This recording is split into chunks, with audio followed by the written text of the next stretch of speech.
Hello, everyone, and welcome to another edition of the High Point Hello. I am Kevin McMahon, and we're here with Associate Head Coach of Men's Basketball, G.G. Smith. Coach Smith, thank you so much for joining us today.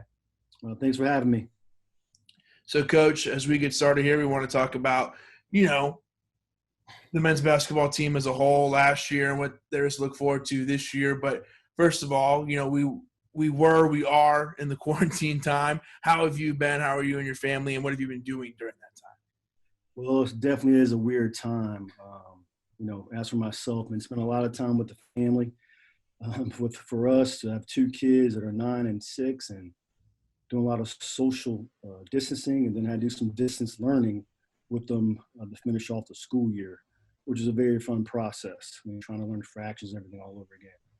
But that's kind of what we've been up to, hanging out with the wife, hanging out with the kids, and just coming to the office every now and then trying to do some work. What was the most difficult class you had to help with your kids? What was the one you were passing off? Oh, definitely math. Just the numerator and the denominator, and also with the language arts and trying to learn some pronouns and all those things that you forgot about back when you were a kid, and you didn't realize that you learned it one way when you were little, and nowadays kids are learning things a little bit different. So it was very frustrating, especially when you're dealing with a 9-year-old daughter. You're like, if you guys have any questions about how to run an offense, I can help you there, but maybe not about math. Yeah. I have a lot of respect for those teachers, be able to handle all those kids all at one time, but trying to deal with two at home for 4 or 5 hours was difficult, but it was fun. It was a great time to spend time with the family. Awesome. So as you said, we have been away. The school year did come to an end kind of out of nowhere when all this stuff happened. So how have you guys been keeping up with the team? What have you guys been doing? I know you've been having some Zoom calls and stuff like that, but how are those been going? Well, it's been good. I'm seeing our guys since we lost to USC Upstate. I think it was March 2nd or 3rd, and we had spring break that following week, and so we saw those guys that Thursday, and they left for spring break, and they never came back. And so we've seen a couple of them. They've stopped by, but for the most part, we've seen them. So we've been having weekly Zoom calls every Thursday afternoon, and it's been good for us. It's good for the coaching staff, for Coach Smith and the guys, just to check up on them. I know it's a difficult time for them too. We're in the business of serving student athletes, and we have to make sure that they're mentally okay and that they're physically okay. I know they're missing campus. They're missing being around High Point University. I know some of them are itching to get back to campus and itching to get back here this summer. So, and during the Zoom calls, we're just doing a couple of things. Coach has been talking to them about, social issues. I've been talking about just keeping up with basketball things. They're staying in shape, but they're spending time with their family. So it's been good so far. That's great. And we will definitely talk about High Point men's basketball in the future and what's to come this season, but we'll start for a second and talk about last season. And I know it's something that Coach Smith talks about all the time, but I mentioned it last year, but this is a very young team, very talented team, but a lot of young guys. I think the stat is that all 5 of your starters, besides Rob, who started some, hadn't started before. This is a very young team. We want you guys getting used to starting and getting used to those roles against a very, strong non-conference schedule, especially last year. Last season was very difficult for us. Our non-conference schedule, we opened up the season 4 out of 5 games on the road. We started, 3 freshmen and 2 sophomores.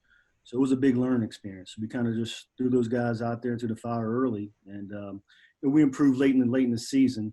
But it was just a struggle. It's just really hard to get those young guys to learn quickly. It was a process. It was a frustrating season. We only won 9 games, but it was a good learning experience for those young guys. That's what I was going to ask you about. When you look at some of the teams you guys played in the non-conference, ton of NCAA tournament teams from a year before, and then, a bunch of talented teams in the Big South as well. What are some of the lessons that you're hoping are taken from last year and into this year?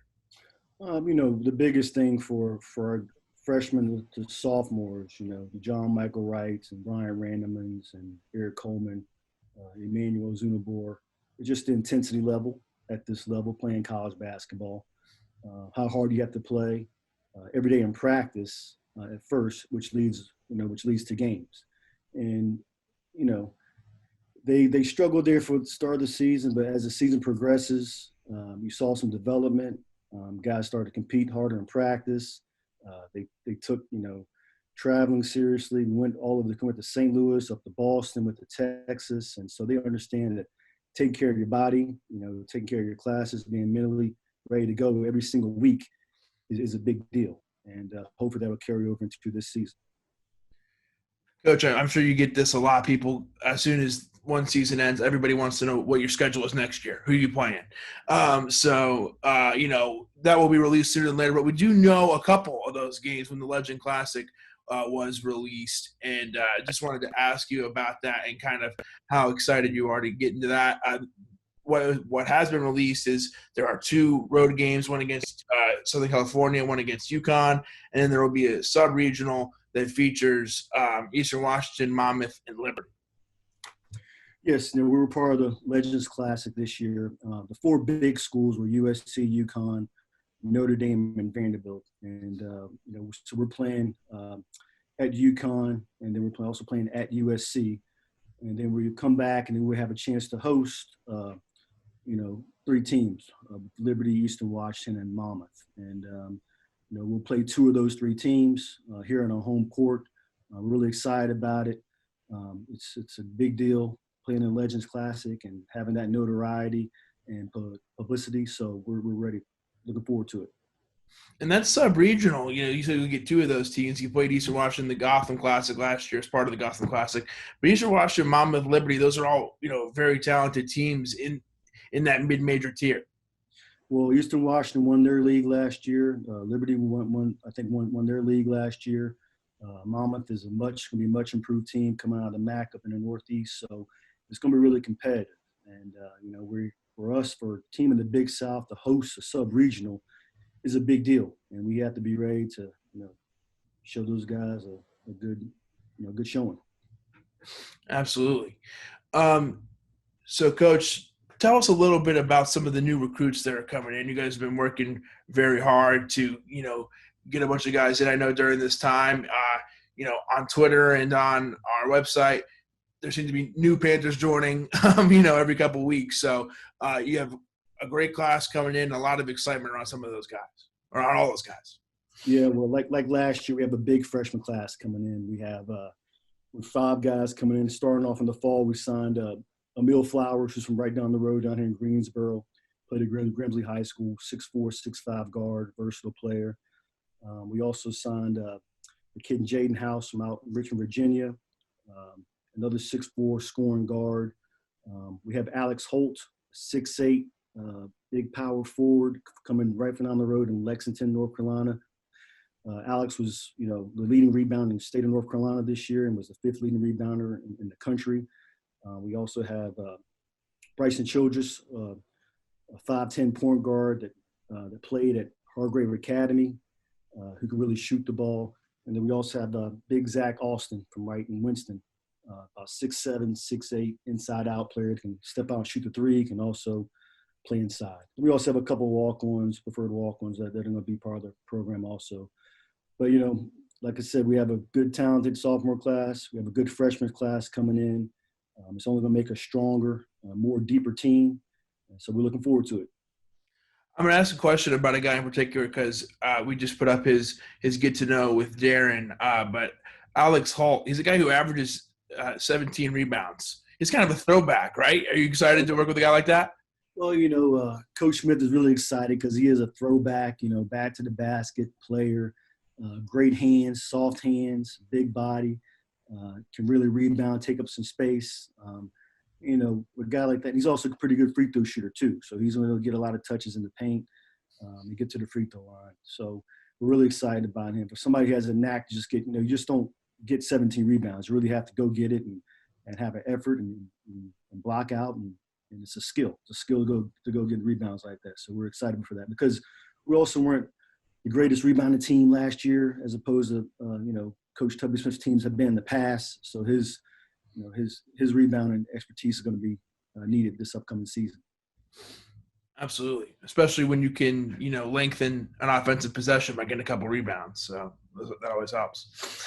All right, Coach. Well, a lot to look forward to. This will be the last year in the Millis Center, and then next year we'll be moving on to the new arena, the Quabain Center. But one more year in the Millis Center, there will be that Legends Classic, sub-regional, and a lot of history to say goodbye to and pay tribute to one more year in the Millis Center. Well, it's going to be a fun year and also a sad year this upcoming season. This will be our last year in Millis, and there's a lot of history there. It's one thing, we have to really finish off the season. To come towards the end of the year, you want to finish off with a win. So hopefully we'll get to that last game in the Big South and end it off in the season off with the win. And then looking forward heading to the new arena the next season. We're excited about that. Excited about it because it helps us with recruiting. It helps us, bring fans to the game. And so it should be a fun year. And last question for me, you've been great. Thank you for coming on today. What are some goals for the new season that you guys have? Obviously, to improve, to win more games, but what are some other things that you guys are really preaching and will preach when the guys come back for this year? Well, from a basketball standpoint, we really did a poor job of defending the three-point line, and we also didn't make a whole lot of threes this year. So that's going to be a point of emphasis this summer and the fall. And one of the things that we really did well this year was, we did get to the free throw line. We did get a lot of offensive rebounds. So we got to do a better job of just attacking the basket, either in transition or in a half-court offense, and also from our defense. We got to, we should be a team that should pressure a little bit more, press a little bit more since we're deeper, and create a lot of offense off our defense. So that should really help us in scoring-wise. Well, Coach, thank you so much for joining us, and I'm sure you are as well, but we're ready to see some basketball back in the Millis Center. We can't wait. Thanks, Coach. Thank you.